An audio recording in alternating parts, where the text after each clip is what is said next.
Assalamualaikum warahmatullahi wabarakatuh. Alhamdulillah wassalatu wassalamu ala asyrafil anbiya'i wal mursalin sayyidina wa maulana Muhammadin wa ala alihi wa sahbihi ajma'in. Subhanaka la ilma lana illa ma 'allamtana innaka antal alimul hakim. Rabbi shrah li sadri wa yassir li amri wa hlul 'uqdatam min lisani yafqahu qawli. Rabbi zidna ilman warzuqna fahman birahmatika ya arhamar rahimin, amma ba'du. Alhamdulillah, puji beserta syukur kita kepada Allah Subhanahu wa taala atas limpahan karunia, taufik, hidayah beserta inayahnya di kesempatan malam yang insyaallah Allah curahkan keberkahan, rahmat beserta ampunan kepada kita semua. Alhamdulillah, kembali kita dipertemukan dan dikumpulkan oleh Allah di majelis yang sangat kita cintai ini.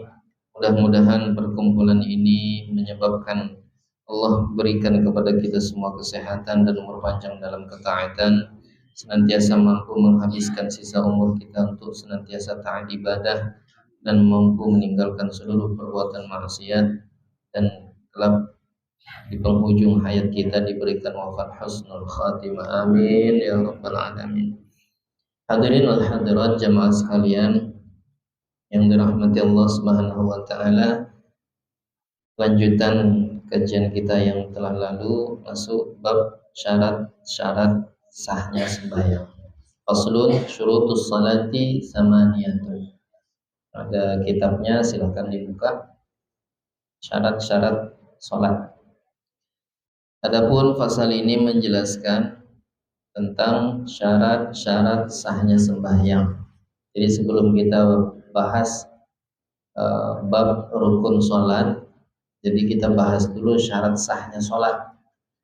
Ya, maka orang yang mengerti syarat sah salat, rukun salat, sunnah salat, makruh salat, yang membatalkan salat, dia disebut alim fi babis salat. Alim di bab salat. Jadi orang alim itu tidak mesti menguasai seluruh fan ilmu, seluruh cabang ilmu. Jadi nanti ada alim di bab puasa, berarti menguasai tentang masalah puasa, itu sudah disebut alim. Makanya sama halnya kita bila sudah mampu menguasai, ini awal mula pembahasan sholat yang kemarin sudah kita bahas uzurnya. Jadi betul-betul kita simak ya syarat-syarat sahnya sholat yang 8 ini. Bila kita memang betul sudah paham semuanya, nanti kita akan beranjak ke rukun. Nah, bila sudah paham juga rukun, nanti perkara yang berkaitan dengan rukun, habis itu baru yang membatalkan, selesai sholat. Nah, kalau betul tidak ada yang tertinggal paham kita dari apa yang kita jelaskan, maka disebutnya alim. Tinggal faqihnya. Faqih itu ngamalkan. Nanti ada kesunahan-kesunahan, kesempurnaan-kesempurnaan. Setelah kita faham, baru kita amalkan. Nah, kalau sudah mampu mengamalkan apa yang sudah kita faham, maka orang itu disebut dengan faqihan fil ilmi atau faqihan fid din, paham ilmu agama dan dia ngamalkan. Ya, mudah-mudahan kita semua setelah faham mampu mengamalkan. Amin ya rabbal alamin. Syurutus salati samaniyatu taharatul hadatsain. Syarat sahnya salat ada 8. Yang pertama taharatul hadatsain, suci dari 2 hadas. Baik, yang dimaksud 2 hadas ini ialah hadas kecil, begitu juga dengan hadas besar. Maka ketika kita sholat, wajib hukumnya suci dari 2 hadas ini. Hadas kecil itu bisa dihilangkan dengan cara wudhu, sedangkan hadas besar bisa dihilangkan dengan cara mandi. Maka perkara-perkara yang menyebabkan kita berhadas kecil, kemarin sudah kita bahas ada 4. Ini kita dalam keadaan wudhu, bisa dikatakan kita punya hadas kecil kalau ada 1 di antara 4, yaitu perkara yang membatalkan wudhu kita. Keluar sesuatu dari salah satu 2 kemaluan, lubang depan atau belakang. Yang kedua, hilangnya akal dengan sebab tidur atau yang lainnya seperti gila, mabuk dengan sengaja. Kemudian yang ketiga, bersentuhan kulit antara laki dan perempuan yang bukan mahram, yang dua-duanya sudah besar tanpa alas. Yang terakhir, menyentuh kemaluan, baik depan ataupun belakang. Maka bila satu di antara empat ini ada, maka kita dihukumkan berhadas kecil. Nah, adapun penyebab kita berhadas besar ada 6. Yang pertama, mohon maaf ketika keluar air mani.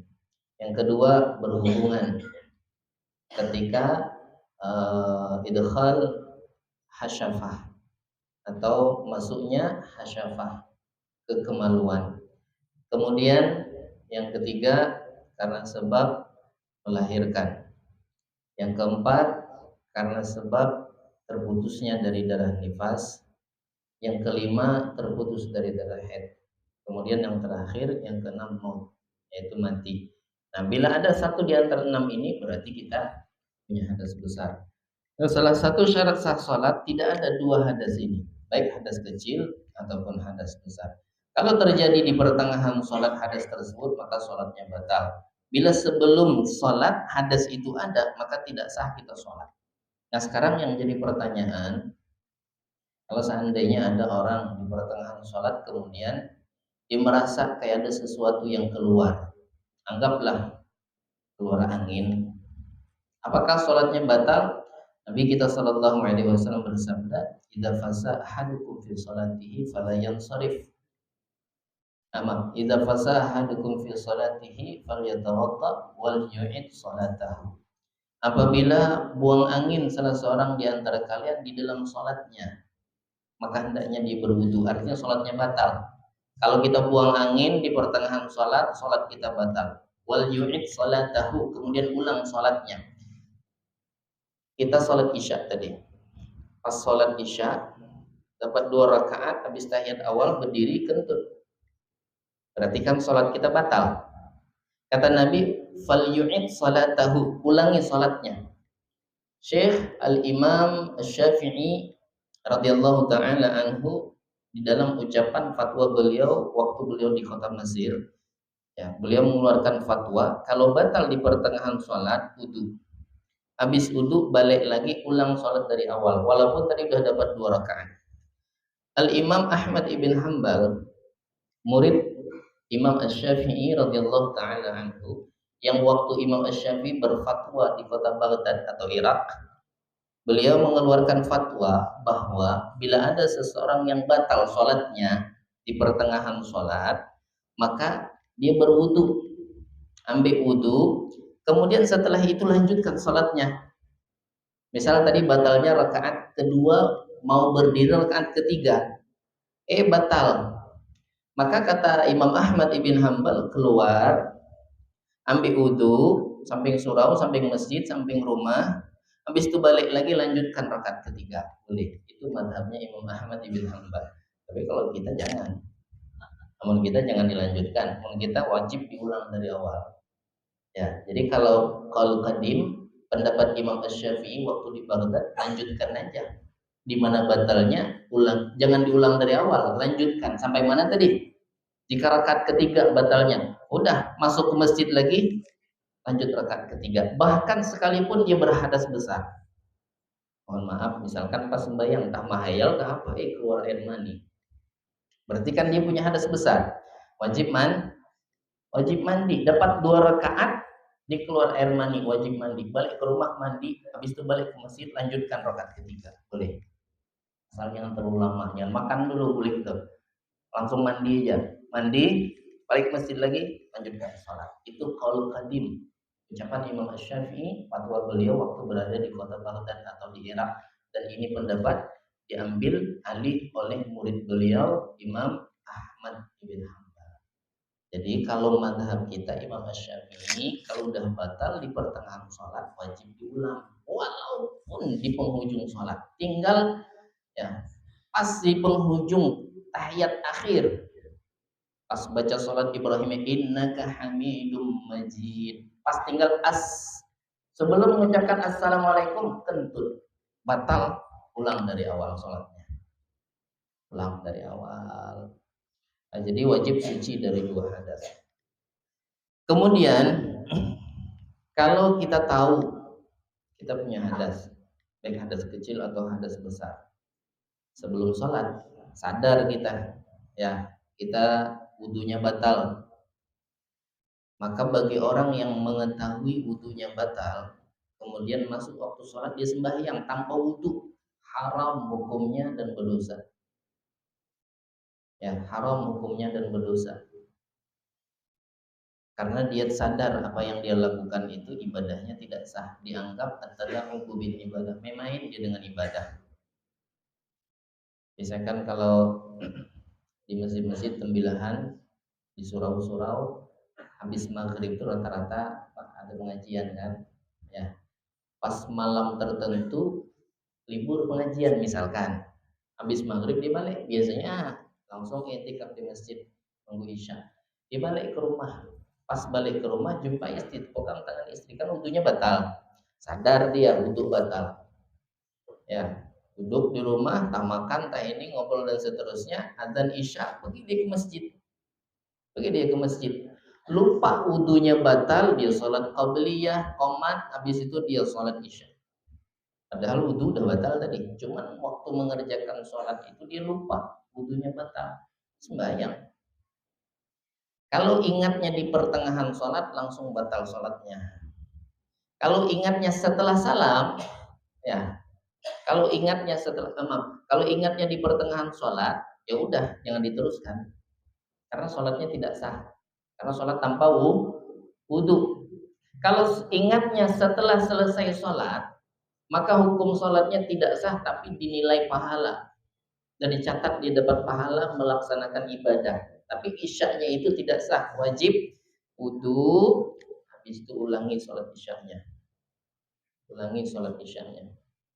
Nah sekarang musim banjir, kadang hujan, kadang air pasang naik. Banyak orang bertanya, saya ketika mau ke masjid keciprat, orang naik ondos, kena bannya itu nyiprat kena kain, hendak meradang bundanya sudah ke sana. Ya, jadi macam mana? Tengok berlumpur, sarung putih ulangi. Apakah dia wudhu lagi? Jawabannya tidak. Terus bagaimana dengan cipratan air itu? Apakah wajib dicuci atau tidak? Jadi gini, Syekh Sa'id bin Muhammad Bakshin beliau sampaikan, kalau memang dalam keadaan darurat seperti itu, air naik di jalan tuh, kita nengok situ, bahkan anjing bekas lewat, ayam berak di jalan tuh, kemudian kena air, otomatis airnya najis. Kata Syekh Sa'id bin Muhammad Bakshin di dalam kitab Bushrul Karim, maka dalam keadaan darurat seperti itu dimaafkan. Walaupun kita tahu di situ ada bekas teh ayam, lewat Honda kena cipratan airnya, udah tidak dicuci, langsung buat sholat, sah sholatnya. Jadi tidak usah kita khawatir pas kita mengangkat sampai aurat terbuka tinggi banget angkat tabel. Ada sadar lagi, biasanya pakai selawar handap di dalam, tadi ingat lagi angkat gitu, jurang, ya, astagfirullah, ya kada apa-apa. Tapi dalam keadaan uzur, karena itu susah untuk dihindari, tidak bisa ngelak kita. Ya, hujan, air pula pasang. Jadi jalanan itu berair, bercampur tanah, bercampur kotoran dan seterusnya. Yakin kita air itu pasti dah najis. Walaupun demikian, kata Syekh Sa'id bin Muhammad Bakshin, dimaafkan karena keadaan darurat. Tidak apa-apa. Jadi kalau misalkan depan halaman rumah kita berair, kita tahu bekas ada kucing berak di situ, macam-macam lah. Ya, kan tidak apa-apa. Walaupun basah kainnya, bagian bawahnya tetap dimaafkan dan boleh dibawa sembahyang. Nah, jadi kalau untuk najis, dia tidak ada hubungannya dengan hadas. Najis tidak membatalkan, tidak menyebabkan kita berhadas, gitu maksudnya. Ada yang nanya begini, pertanyaan ini sudah terulang-ulang beberapa kali. Saya terpijak tai ayam, mau sembahyang, apakah saya wudhu lagi? Jawabannya tidak perlu wudhu, kecuali mijat tai ayam sambil berkentut. Nah, ya itu. Kalau mijat tai ayam sambil kentut, ya wudhu, karena wudhunya batal. Ya, kentutnya yang batal. Tapi itu pijat tai ayamnya tidak batal. Jadi cukup dicuci, karena itu hukumnya najis. Cuci aja, udah habis itu sembahyang. Nah, jadi ini yang pertama. Jadi tadi kalau misalkan ada orang sengaja melaksanakan ibadah salat ya tanpa wudu, dia sembahyang sengaja, maka hukumnya haram dan berdosa. Bila niatnya al-istihza bi sya'airiddin, meremehkan syariat agama, kafara, kafir hukumnya. Sengaja dia main-main aja dengan ibadah, mau wudu kehendak ngurus ya. Udah sholat aja, main-main. Niatnya menghinakan syariat daripada syariat Islam, syariat agama, kafar. Maka dia dihukumkan keluar dari Islam. Bukan hanya haram kelakuannya itu sholat tanpa wudhu, tapi dia juga dihukumkan murtad. Nauzubillahi ta'ala min dzalik. Nah, jadi hati-hati, jangan sampai main-main kita dengan masalah ibadah. Kelihatannya memang sepele. Oh, kapan ada wudhu? Ada kebutuhan, mending sembahyang. Memainkan, meremehkan al-istighfaf. Jadi anggap itu sepele aja. Wudhu kan ada, yang penting lakukan aja. Ya, nauzubillah. Udah boleh itu. Maka dihukumkan ya hukumnya kafir. Kemudian yang kedua, jadi itu syarat sah salat yang pertama harus suci dari hadas. Kemudian yang kedua, itu yang pertama tadi, wa taharatu 'anil najasati fis thawbi wal badani wal makan. Syarat sah salat yang kedua suci dari najis. Kalau tadi suci dari hadas, hadas dengan najis beda. Najis sudah kemarin kita bahas, ada najis mukhaffafah, ada najis mutawassithah, ada najis mughalladhah, ada najis hukmiyah, ada najis ainiyah. Itu najis. Nah, kalau hadas itu apa definisi hadas? Amrun i'tibariyun yaqumu 'alal insan. Ada satu perkara yang ada pada diri manusia yang na'u min sihhatis salati. Kalau hadas itu ada pada diri seseorang, maka seseorang yang berhadas itu tidak sah melakukan sholat. Tapi amrunnya i'tibari. Tahu amrun i'tibari itu perkaranya ada tapi tidak terlihat. Coba misalkan Pak Haji, tengok bapak-bapak jamaah yang ada di depan Pak Haji. Haji Fitra, tengok. Tahu enggak Pak Haji siapa yang tidak punya wudu, siapa yang berwudu? Nggak tahu kan? Padahal saya yakin, bukan suuzon, ada yang punya wudu, ada yang tidak. Betul enggak Pak? Ya kan? Sama ibu juga. Ya. Ada tandanya? Tidak ada. Misalkan ibu buka peci hijau kepala, itu wudu berarti? Tidak ada. Sama aja. Mau wudu mau tidak ada tandanya. Tapi perkaranya ada, maka disebut dengan amrun i'tibari. Jadi hadas itu tidak nampak. Ada kelihatan hadas itu, tapi ada. Maka disebut dengan amrun i'tibari. Beda dengan najis. Kalau najis nampak, kecuali najis hukmiyah. Kalau najis kelihatan, misalkan ada kotoran, terlihat najis ainiyah, baunya ada, misalkan, atau warnanya ada, atau dipegang ada rasanya, itu najis, kelihatan bendanya. Nah, jadi kalau yang pertama hadas, yang kedua yang menyebabkan atau syarat sahnya sholat kita suci dari najis.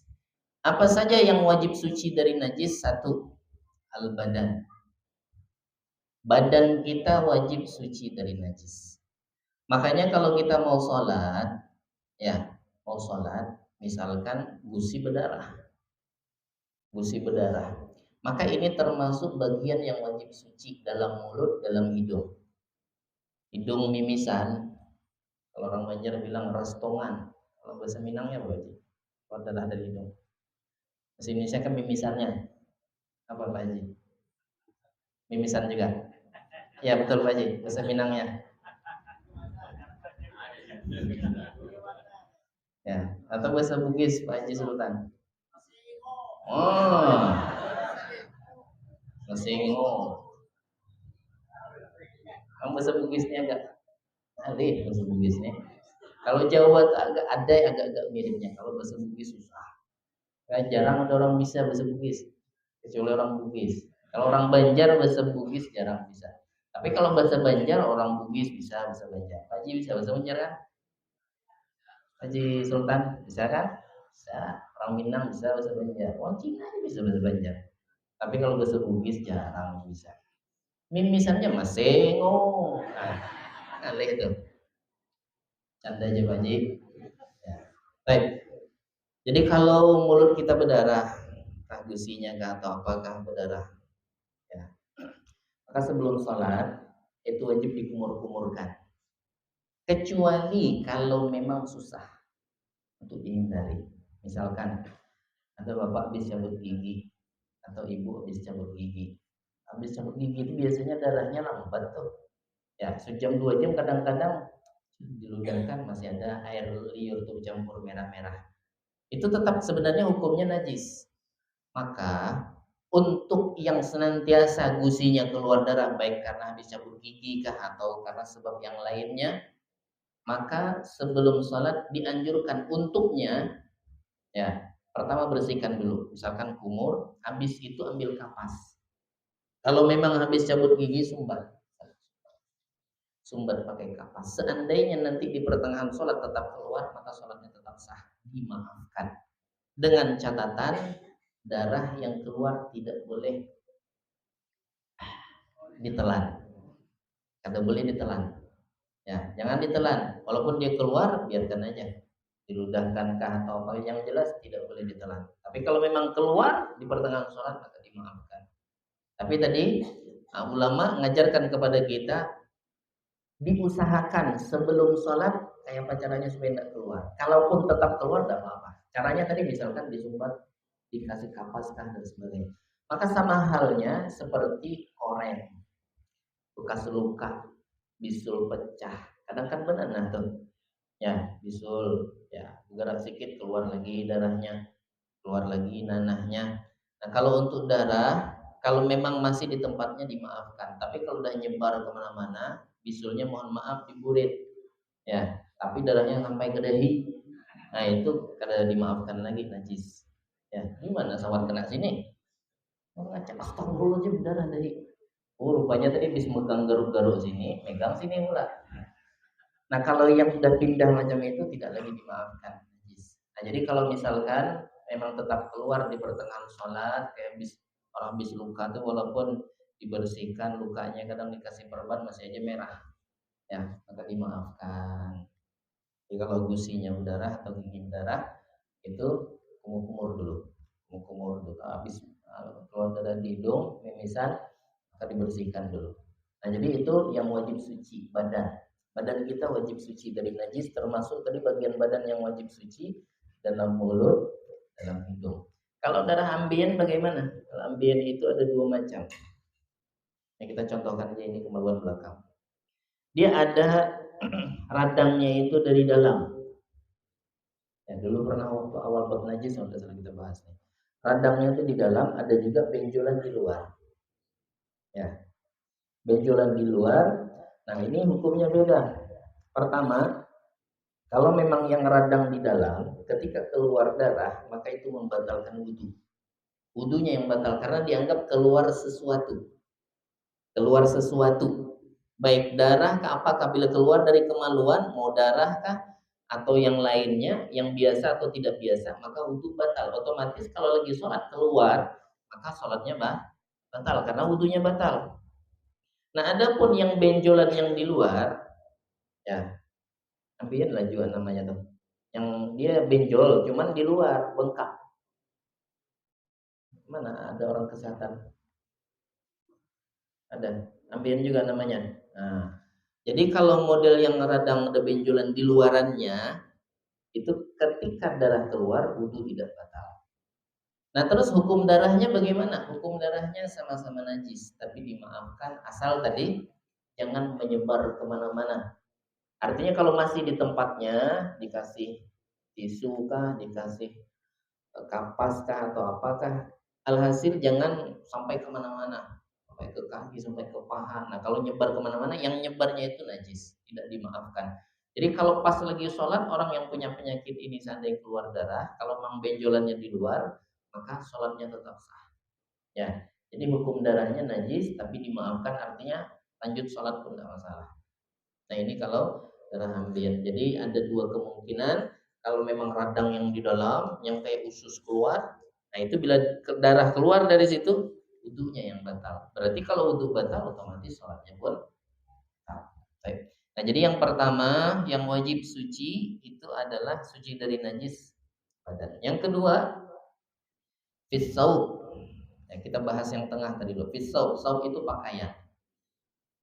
Pakaian yang wajib suci itu sesuatu yang kita kenakan, yang kita pakai, baju kita pakai, peci kita pakai. Au syai'un mahmulun, sesuatu yang kita bawa. Saya kayak macam mikrofon, sorban, ya. Itu sesuatu yang kita bawa. Maka sesuatu yang kita bawa ini wajib harus suci juga. Ya. Ini contoh mikrofon, talinya kan panjang. Kalau kita tahu di ujung tali itu ada sesuatu najis, kayak cecak misalkan, maka dalam keadaan seperti ini, walaupun ketika kita melakukan pergerakan di dalam sholat, ujung tali itu tidak bergerak, tapi nyangkut ujungnya ke kita, maka dianggap ini sesuatu yang kita bawa, maka sholatnya batal, tidak sah sholatnya. Jadi bagaimana caranya? Gini, gimana sini ya? Nih, misalkan kita tahu nih, pas lagi disuruh imam sholat, kita tahu di situ ada cecak di talinya, di kabelnya nih. Ini apa nih? Mazhab kita Imam Syafi'i bilang kalau misalkan membawa sesuatu yang terhubung dengan najis, bersentuhan dengan najis, maka hukum sholatnya tidak sah. Jadi caranya yang di bawah kita ini pijak aja, pijak begini.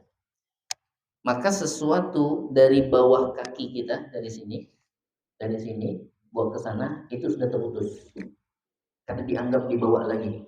Yang dianggap kita bawa hanya dari sini ke sini. Ya, itu aja. Kecuali kalau najisnya sini.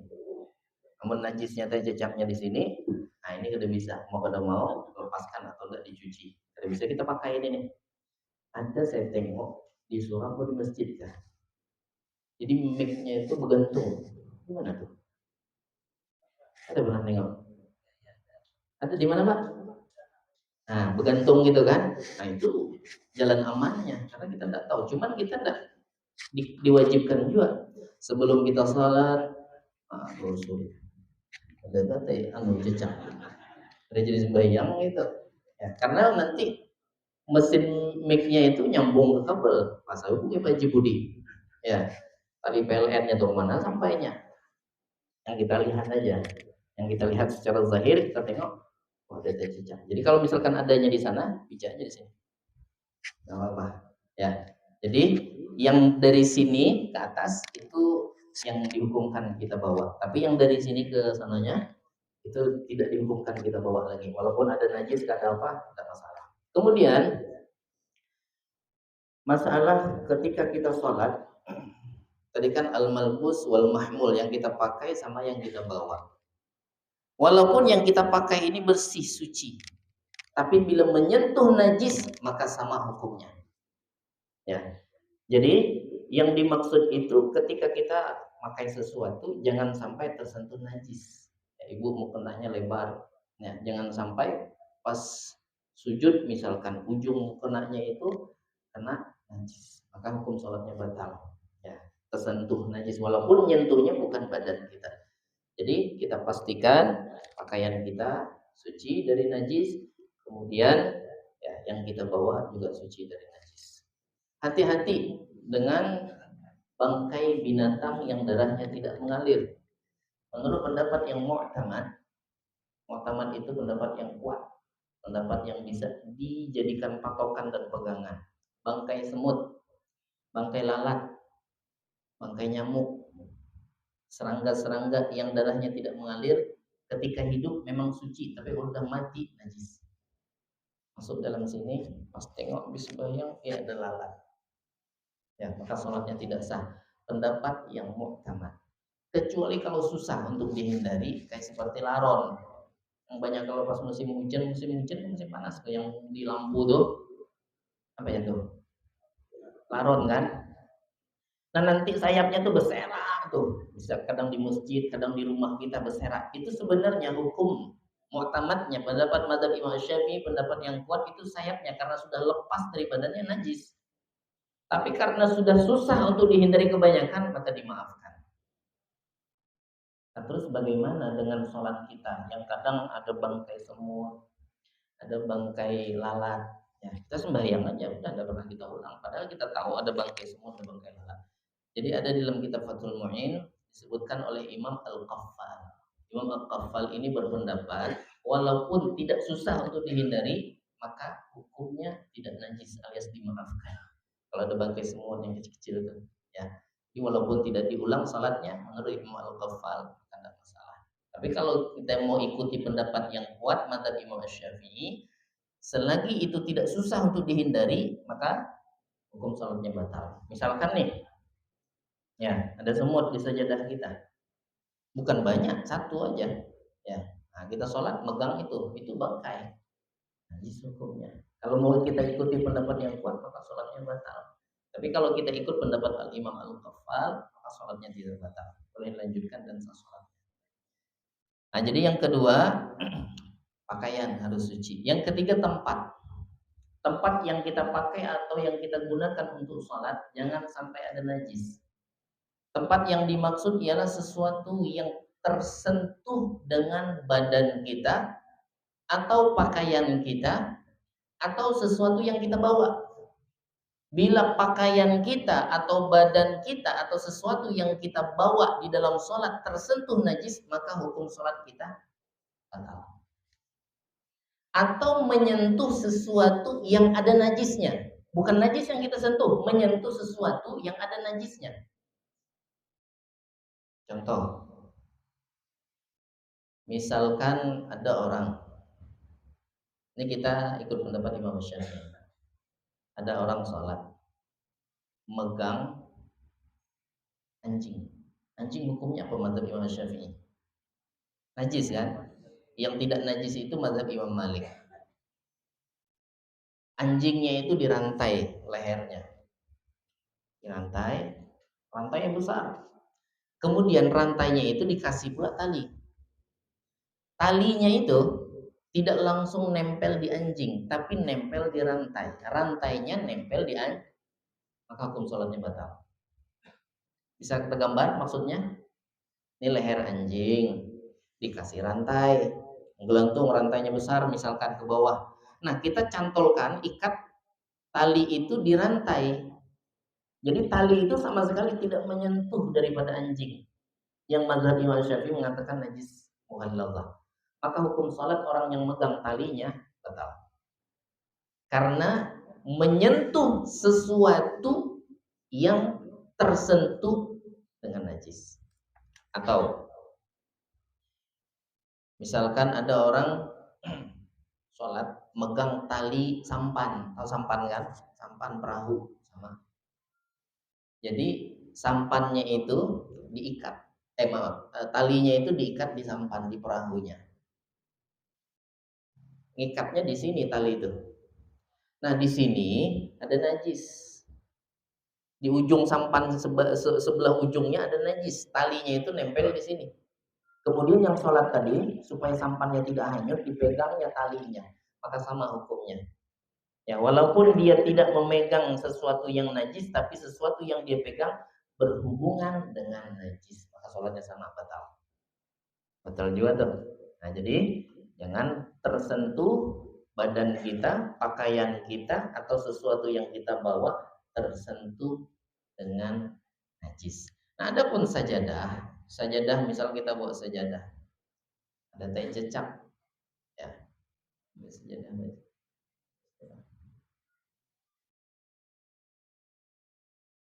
Sorban sini. Sejadah, ada sejadah. Mana?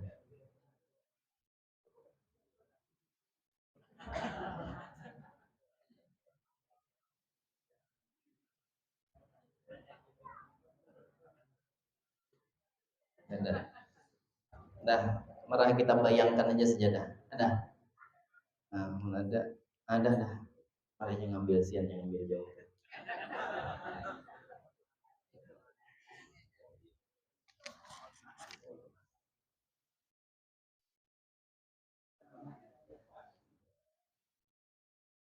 Ada.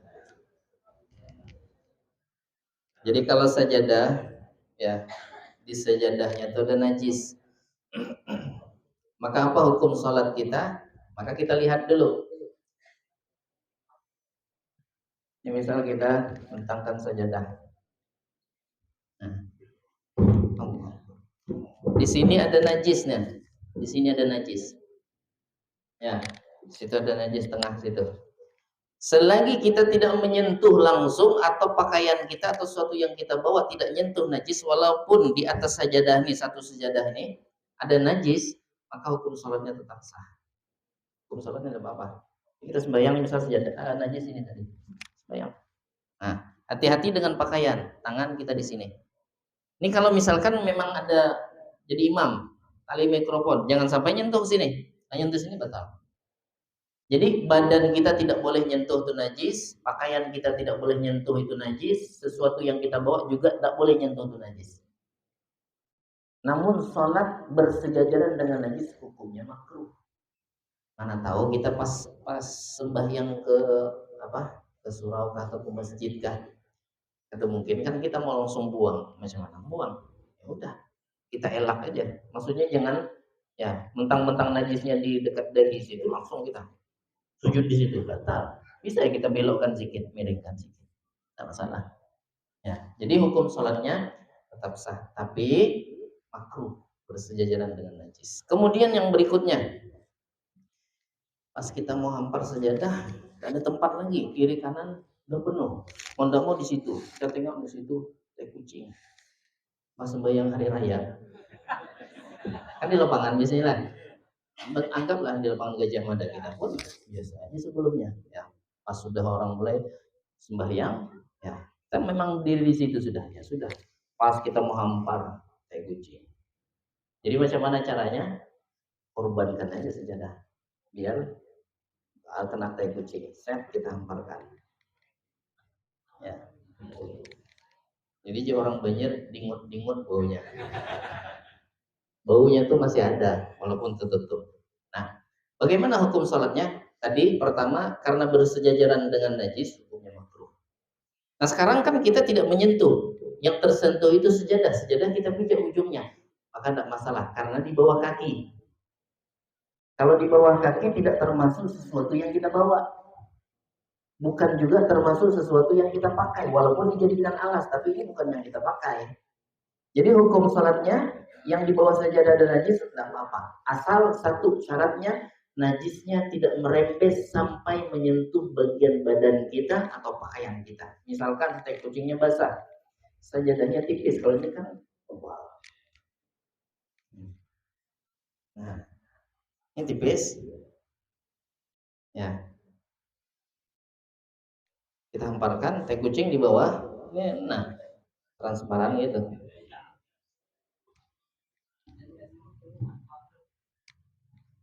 Masih hangat lagi teh kucing itu. Kucingnya aja masih nimbun gitu. Kita nggak sembahyang, orang udah mulai dah. Si kucing sabar dulu. Masih nimbun gitulah kira-kira. Nah ini kan tipis. Maka bila kita sholat di atas kain ini, sorban nih, seandainya tai kucing itu tadi merembes tuh basahnya naik ke atas, tersentuh baju kita, batal sholatnya. Batal. Jadi dilihat kalau sajadah ini insya Allah, apalagi kalau kotorannya itu udah kering, aman. Cuman ya tetap makruh hukumnya karena bersejajaran itu hukum sholatnya sah sholatnya. Bisa kita paham? Ya. Nah, jadi itu syarat sah sholat yang kedua, yaitu suci dari najis. Baik tadi pakaian, kemudian badan, berikut dengan tempat. Jadi tempat yang dimaksud wajib suci itu sesuatu yang langsung bersentuhan dengan badan kita, sesuatu yang tersentuh dengan pakaian kita, sesuatu yang tersentuh dengan yang kita bawa termasuk sorban tadi yang nempel di bahu kita, itu jangan tersentuh najis. Kalau di sekelilingnya ada najis tidak masalah, asal jangan nyentuh kita aja tidak apa-apa. Misal najis nih, najis semua. Ya, sembahyangnya di kandang ayam ya Pak. Sembahyang di kandang sapi, kandang kambing, boleh-boleh aja, cuma makruh. Ya, Asal tidak nyentuh aja rapi kita. Misalkan baju ini pun kita rapikan pas mau sujud ya, supaya tidak nyentuh ke pinggiran-pinggirannya. Ada masalah. Jadi sholatnya tetap dihukumkan sah. Kemudian syarat sah sholat yang ketiga. Jadi yang kedua, suci dari najis. Kemudian syarat sah yang ketiga, wasatrul aurati. Jadi kalau kita bahas kajian aurat ini, insyaallah kita akan sampaikan bukan hanya perkara sholat.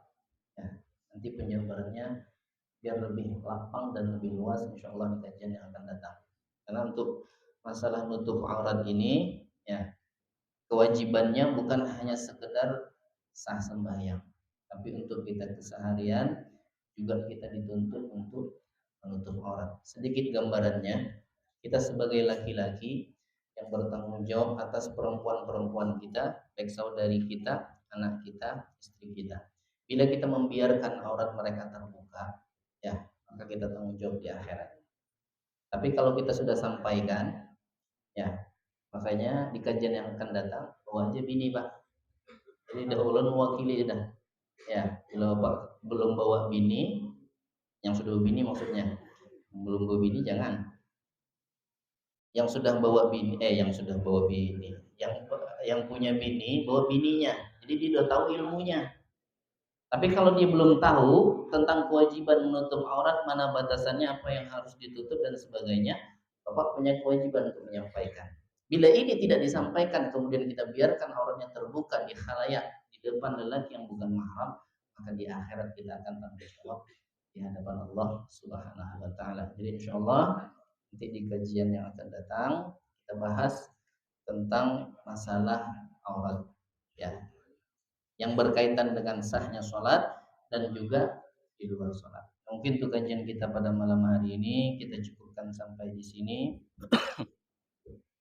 Lebih dan kurang saya minta maaf. Maka sama-sama kita baca suratul Fatihah dengan niat mudah-mudahan Allah Subhanahu wa taala senantiasa memberikan kepada kita daripada kesehatan dan umur panjang dalam ketaatan, dan tidak henti-hentinya kita senantiasa mendoakan saudara-saudari kita yang ada di Palestina, yang ada di Gaza dan sekitarnya, yang mereka lagi berjuang pertahankan dan memperjuangkan tanah suci umat Islam, kiblat pertama umat Islam. Mudah-mudahan Allah Subhanahu wa taala berikan kekuatan kepada mereka. Senantiasa Allah berikan daripada ketabahan dan kemenangan, dan Allah hancurkan musuh-musuh Islam, Allah kalahkan, dan mudah-mudahan mereka semua yang sudah wafat diberikan pahala syahid oleh Allah Subhanahu wa taala, dan kita yang mendoakan mereka telah dikumpulkan bersama orang-orang yang mati syahid di dalam surga bersama Nabi kita Muhammad sallallahu alaihi wasallam.